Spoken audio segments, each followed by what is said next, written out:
Olá, bom dia!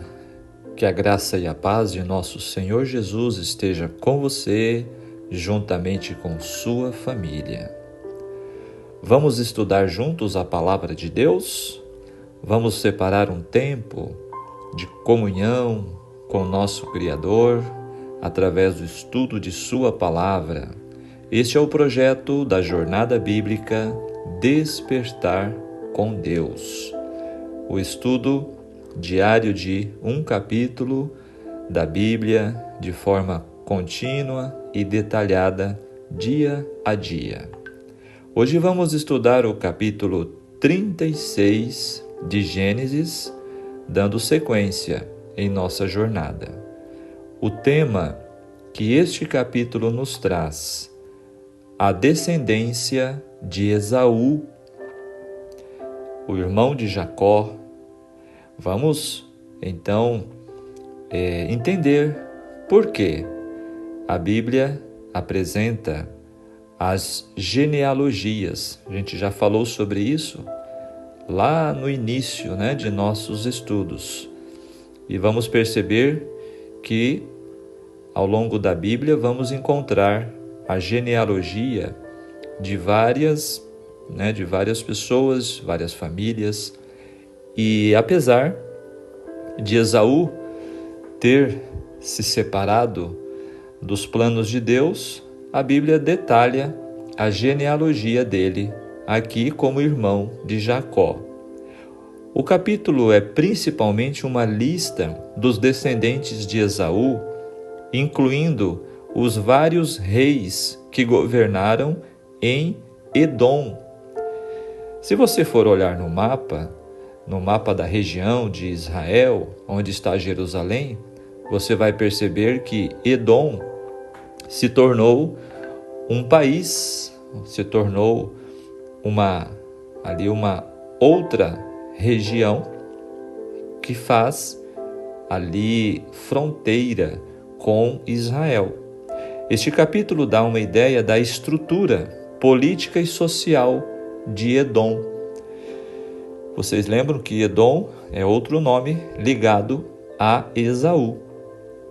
Também destaca as diferenças entre os irmãos Esaú e Jacó e as maneiras pelas quais suas vidas e legados divergiram. Então vamos aos detalhes, vamos aos comentários dos versículos.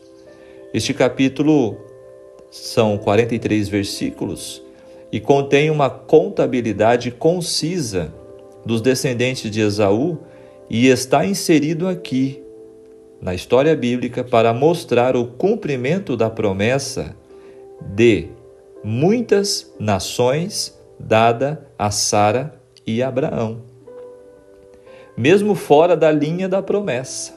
Olha que interessante, certo? Então, Deus, ele tem um cuidado e tem um propósito de salvar todas as nações.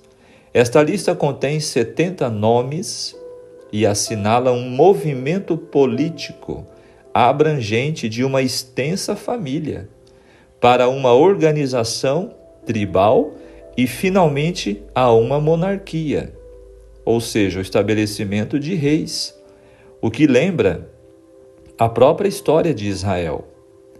Deuteronômio 23, verso 7, lembra às futuras gerações que os edomitas são irmãos e não deveriam ser abominados, mesmo embora, em períodos subsequentes, Edom e Israel tenham se tornado amargos inimigos. Nós vamos encontrar mais à frente que houve ocasiões em que eles faziam guerra um ao outro, mesmo sendo aparentados. No verso 1, falando então dos descendentes, com essa genealogia de Esaú, começa uma nova seção no livro de Gênesis. Esaú, que é Edom, que deriva da palavra hebraica vermelho, era outro nome dado a Esaú. O termo era também apropriado para a terra de Edom, com formações de arenito e solo avermelhado. Comentando os versos 2 e 3, somente um nome, Basemate, das 3 esposas de Esaú, coincide com as listas anteriores. Talvez as esposas tivessem mais de um nome. Agora, comentando os versos 6 a 8, Edom é ligado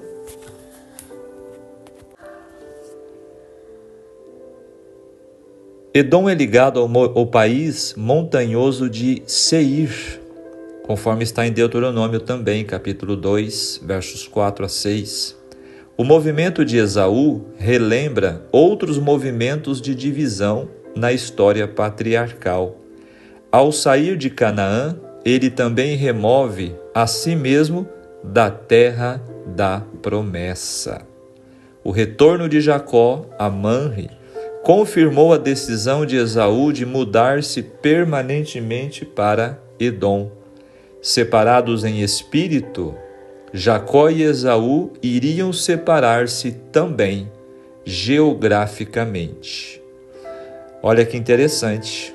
Então, já que Esaú havia rejeitado a promessa, as bênçãos da promessa de Deus, ele também precisou se retirar da terra da promessa, que era a terra de Israel, a terra de Canaã. No verso 7, reconhecendo o lugar de primazia que deveria proporcionar espaço suficiente a Jacó em Canaã, Esaú procurou mudar-se daí, tendo em vista a riqueza de que Jacó era herdeiro em virtude da primogenitura.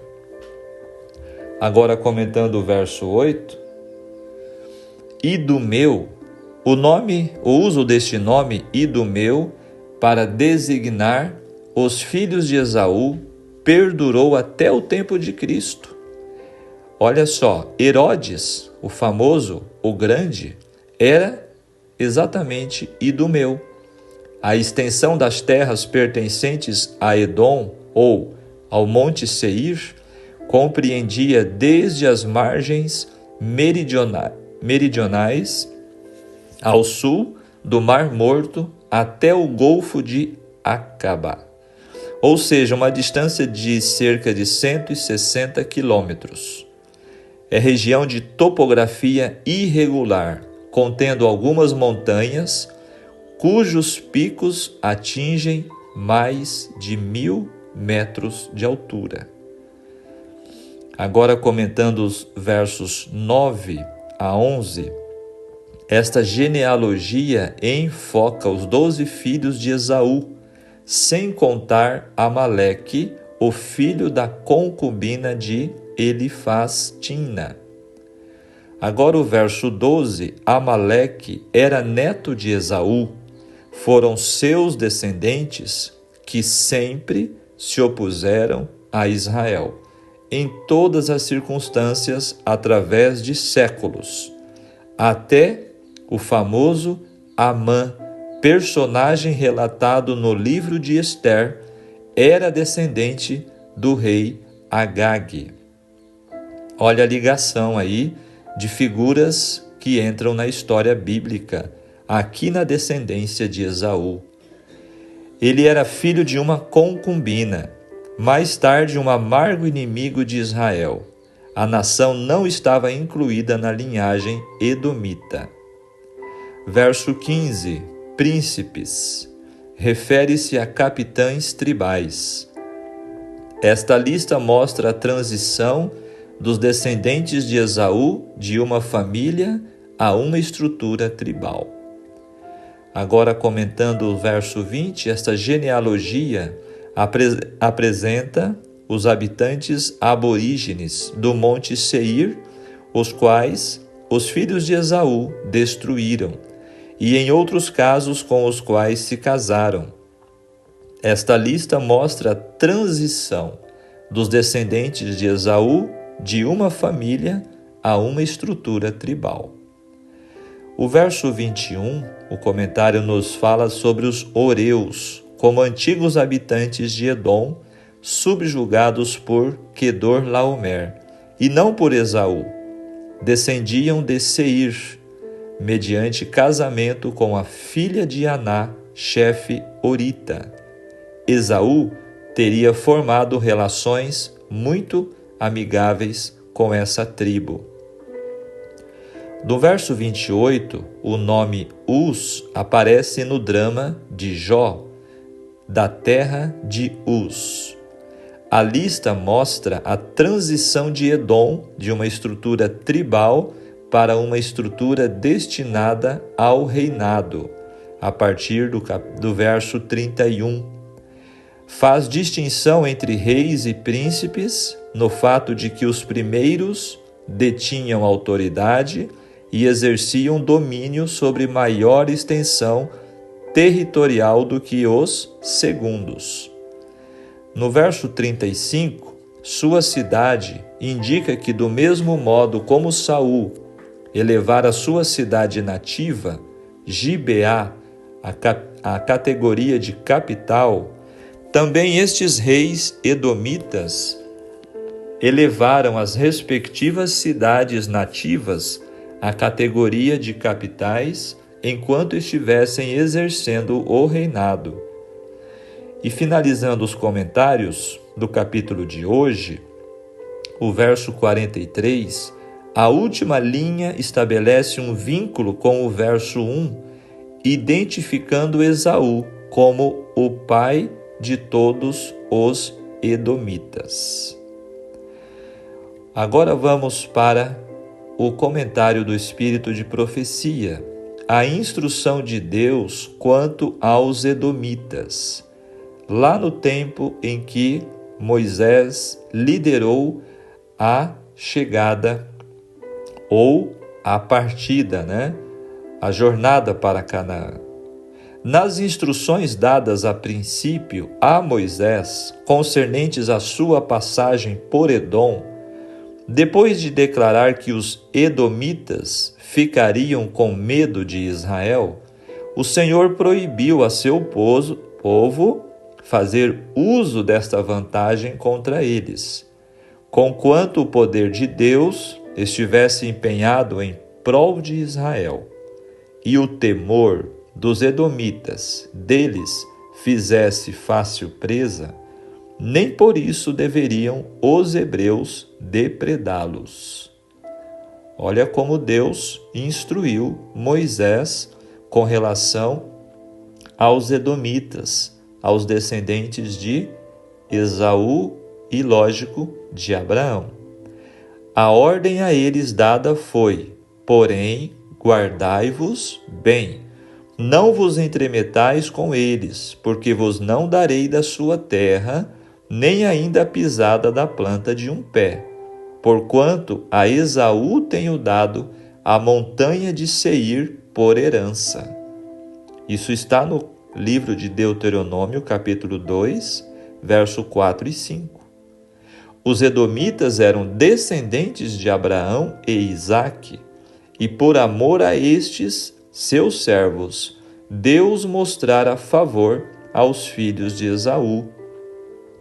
Ele lhes dera a montanha de Seir em possessão, e não deveriam ser perturbados, a menos que, pelos seus pecados, se colocassem além do alcance de sua misericórdia. Os hebreus deviam desapossar e destruir totalmente os habitantes de Canaã, que tinham enchido a medida de sua iniquidade.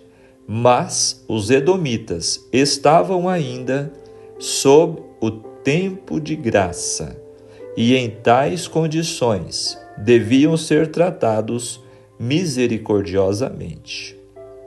Deus se deleita com a misericórdia e manifesta compaixão antes de infligir juízos. Ensina Israel a poupar o povo de Edom antes de exigir que destruam os habitantes de Canaã.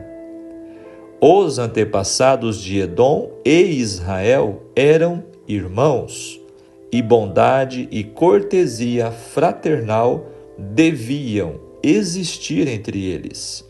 Proibiu-se aos israelitas, quer naquela ocasião, quer em qualquer tempo futuro, vingar a afronta que se lhes fizera com a recusa da passagem pela terra. Não deviam ter expectativa de possuir qualquer parte da terra de Edom. Conquanto os israelitas fossem o povo escolhido e favorecido de Deus, deviam atender às restrições que ele lhes impunha. Deus lhes prometera uma boa herança, mas não deviam entender que somente eles tinham direitos na terra e procurar excluir todos os outros. Foram instruídos a que se acautelassem em todas as suas relações com os edomitas, de lhes fazer injustiça. Deviam negociar com eles, adquirindo por compra os suprimentos necessários e pagando prontamente tudo o que recebiam. Este texto está no livro Patriarcas e Profetas, a partir da página 423.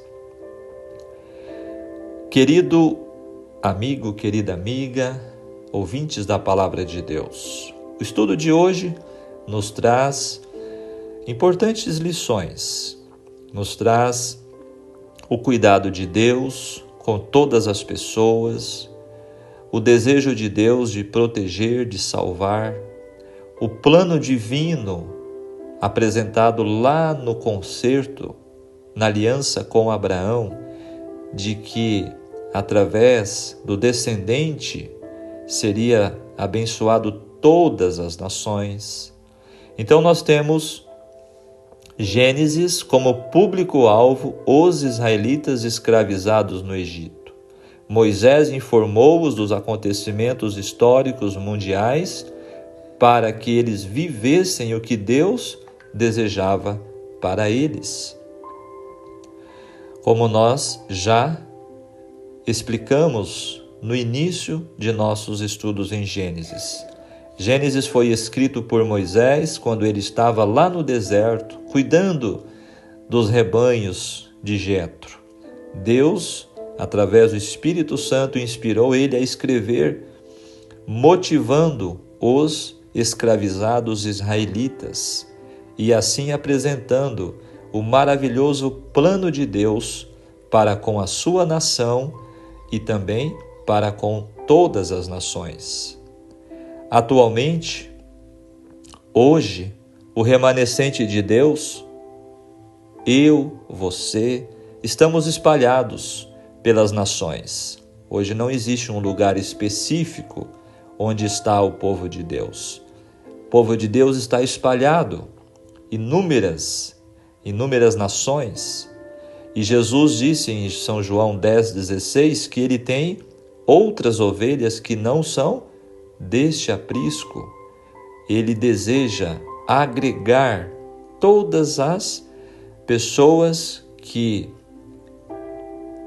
aceitam o seu convite de salvação e agregá-las em seu aprisco.